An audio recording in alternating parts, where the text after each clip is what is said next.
Hola a todos, bienvenidos a Base Advisor. Hoy os traigo un amplificador, hacía mucho tiempo que no os traía un ampli, es el Fender Rumble 40, un ampli que me ha acompañado durante bastantes meses como único ampli, así que espero que sea interesante y os guste. Sí, único amplificador, ¿vale? A principios de la temporada me encontré que prácticamente todos los conciertos que tenía, pues eran con PA, monitoraje, y al final es que acababa llevándome el ampli para nada. Me arriesgué un poquito o bastante y compré este Fender Rumble 40. Había oído cosas muy buenas sobre estos Rumble y, en fin, creo que la serie Rumble de verdad empieza en el 40. De hecho, cuando lo veis nuevo y tiene la etiqueta encima, sale el 40, el 100, el 200 y el 500. Es decir, los de 15 y 25 no aparecen. Creo que realmente interesante empieza a ser este Rumble. Vamos a empezar con lo positivo. El peso es absolutamente pluma. En mi caso eran 7,5 kilos, o sea, menos de lo que está anunciado, que son 8,1, 8,2 kilos. O sea, de peso es un 10, es perfecto.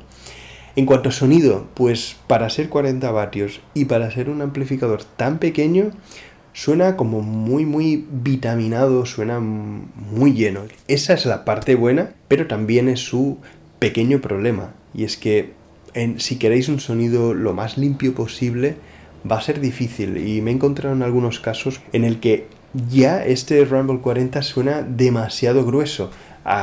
Claro, le bajas los graves y entonces queda un poco anémico. En cuanto a funciones, yo la verdad es que no toco nunca el tema de los filtros. Para mí falsifican todavía más el sonido. No me convence, la distorsión es más o menos decente, pero vamos, yo tampoco soy de distorsión, por lo tanto, para mí, si no la tuviera, tampoco sería ningún problema. La ecualización, no vais a notar grandísimas diferencias. El ampli que me acabo de comprar, que os lo voy a presentar muy prontito, suscribíos si no lo habéis hecho, ¿vale? Porque os voy a traer la serie Warwick Gnome, ¿vale? Me he comprado el cabezal pequeñito y el 2.8, que no hay ninguna review en internet, ¿vale? No hay absolutamente nada sobre esta caja. Os la voy a presentar muy prontito. Un amplificador que os adelanto que está súper bien. ¿Cómo se defiende en la vida real?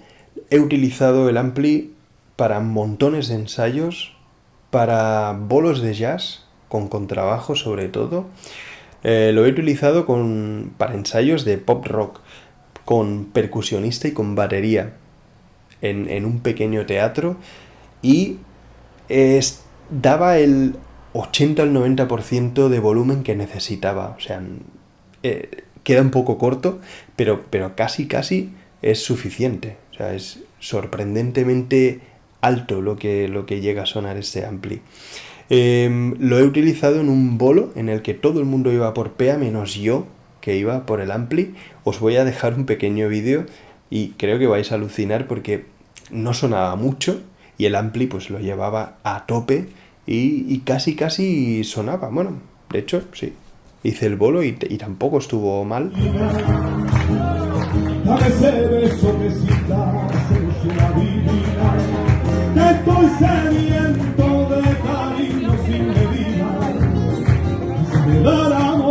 Otra cosa que me ha gustado muchísimo de este ampli es que da igual que lo metáis a tope, que no distorsiona. Es decir, podéis perfectamente poner el volumen al 100% y la ganancia al 100% y no vais a tener un sonido distorsionado súper agresivo como pasa con muchísimos otros amplis.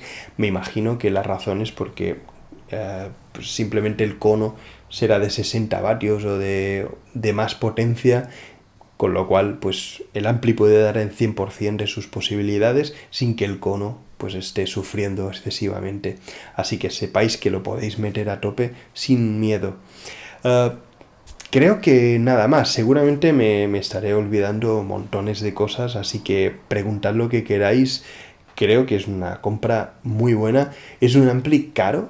O sea, creo que es muy caro para la potencia que tiene y las posibilidades que tiene. Pero es que por 7,5 kilos, 8 kilos, es que no hay nada por este precio. Hay cositas de Phil Jones, por ejemplo, pero yo no estoy seguro que vaya a dar más volumen un Phil Jones de 100 vatios que el Rumble de 40.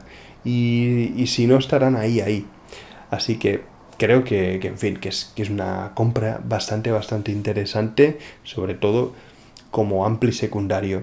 Creo que nada más. Muchísimas gracias por vuestro tiempo y hasta muy pronto.